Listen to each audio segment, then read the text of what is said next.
I'll admit, I am mildly terrified that this whole #MeToo thing is gonna go to shit next year. Hashtags, I don't trust them. If 2017 was the year of Me Too, 2018 must be the year of what now? Me Too revealed a problem, but it presented no solution, and that is okay. But if we're as moved and as outraged and as affected as we seem to be, then we've got to push for one. Otherwise, what are we doing? Now that becomes a little trickier because it forces us to ask, what is it exactly that we are trying to address here, and how exactly do we do it? Notice that I use the word exactly twice. I'm a big fan of specifics. And that's something that Me Too doesn't have. Is it about sexual harassment or sexual assault? Because they're different. Is it about men in power or men in general? Can women be perpetrators? Is flirting harassment? Who decides? Should those accused of harassment be prosecuted or fired or shamed or neither? Can we believe the victim without assuming guilt of the perpetrator? Or should we assume guilt? Is Me Too a case-by-case thing, or is this actually part of a wider culture that denigrates women and entitles men? I wish I had the answer. I don't. No one does. There are too many questions for one person, and by default, there are too many answers. It might not seem so, but Me Too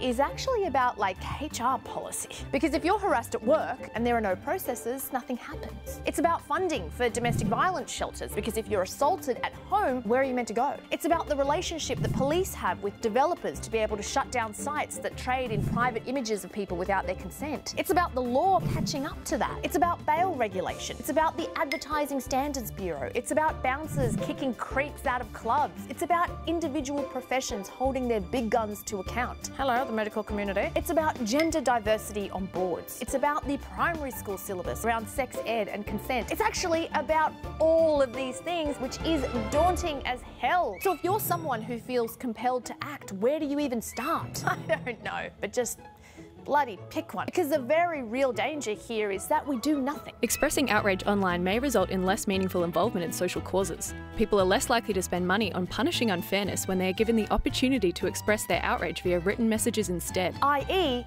we think that getting outraged online is enough because it feels like we've done something, but we sort of haven't. Now, before you accuse me of hating on Me Too, I'm not. I'm very glad that it happened. I mean, I don't know about you, but I feel more inclined / supported to call shit out if and when I see it. And change comes as much from the bottom up as it does from the top down, right? So ultimately, it is up to us as individuals to change how it is that we behave. For example, if you are someone who has ever groped, leered, jeered, touched, stroked, petted, or said some shit to anyone else who you vibed or felt or knew was in any way uncomfortable, intimidated, unconscious, freaked out, unsure, too young, too drunk, disinterested, or vulnerable, just fucking stop. Hey.